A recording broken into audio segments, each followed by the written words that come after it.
Twilight of the Apprentice did not disappoint. This was an incredible episode and easily my favourite Rebels episode to date. So many pivotal moments, character deaths, and so much more. So let's take a look at 6 huge moments that played a massive part in this episode as well as the series' future direction.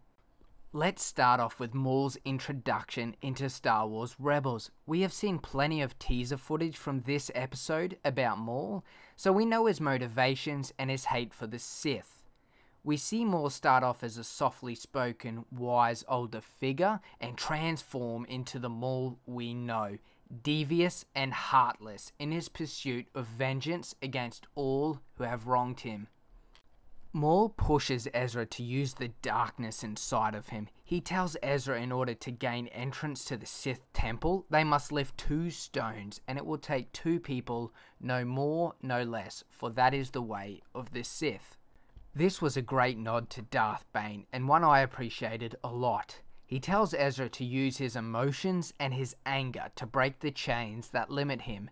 Maul now finally reveals his face and his name to Ezra. Next up, let's take a look at the Sith Holocron that Ezra and Maul both seek. Having passed the first trial of lifting huge stones that block the path, they must now face a new challenge. A massive chasm now bridges the gap between Ezra and Maul and the Holocron.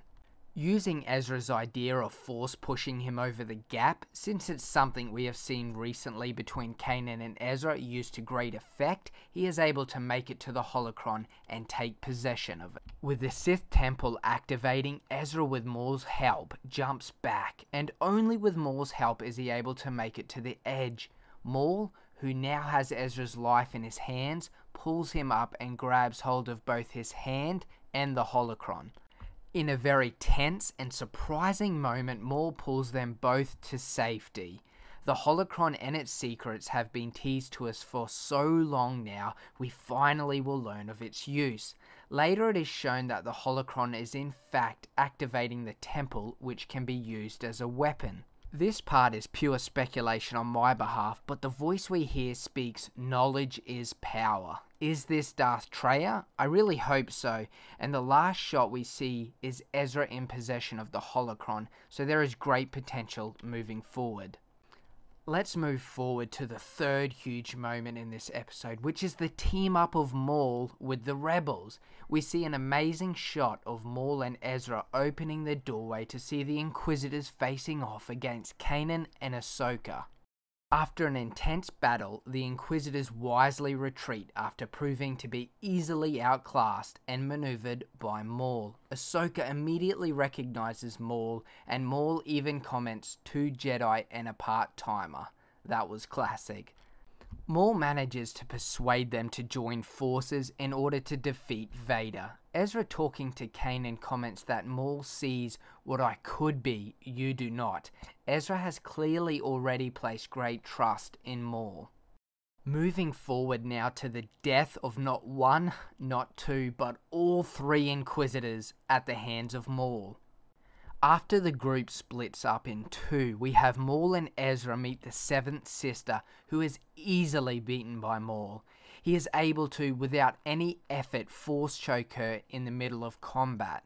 Now vulnerable, Maul tells Ezra to use his anger and strike her down. Ezra hesitates, but Maul most certainly does not. He tells Ezra the next time you hesitate, it could cost you your life or that of your friends. Meanwhile, Ahsoka and Kanan are facing off against the 5th brother and the new Inquisitor. Again, Maul enters battle and dismantles the 5th brother in an instant. The new Inquisitor's lightsaber is damaged by Maul, and he tries to fly away using the helicopter technique. He plummets to his death, and hopefully with it, that awful helicopter technique along with him. Moving forwards to Maul's betrayal. We could all feel it, the way he so mercilessly killed the Inquisitors. It should be no surprise that his end goals do not involve Ahsoka or Kanan.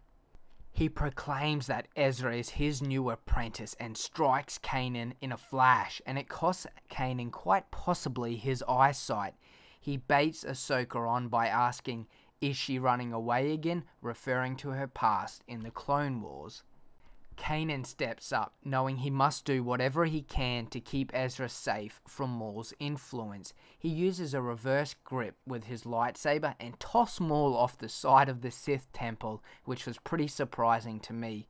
I really thought Kanan was about to die. This is it, what we have been waiting for. Vader vs. Ahsoka. After a brief moment, Ezra finds himself disarmed and at Darth Vader's mercy, facing most certain death. Ahsoka now enters the fray. Vader proclaims that it was foretold she would be here and their long-awaited meeting is happening at last. Vader now tells Ahsoka he killed Anakin Skywalker, who was weak. Ahsoka is now ready to fight Vader and declares she will avenge his death, to which Vader replies that that is not the Jedi way. Ahsoka is no Jedi, and the battle begins.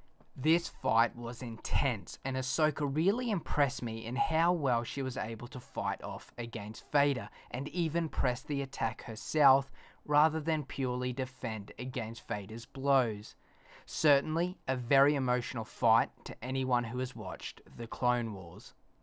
I am sure we all had that sinking feeling that this would be the end for her as the duel progresses. Vader gains the upper hand and tries to stop Ezra and Kanan from retreating by pulling them back towards him. Ahsoka does not let this mistake go unpunished and strikes Vader, removing half of his mask. She now knows the horrible truth that Anakin, her master, has fallen and is now Darth Vader. The worst thing about this conflict was that it ended on a cliffhanger. We see Vader emerge from the ruins, but we do not see Ahsoka. Has she fallen off screen, or does she still cling to life? Let me know in the comments below your thoughts about Ahsoka. Is she alive, or has she died?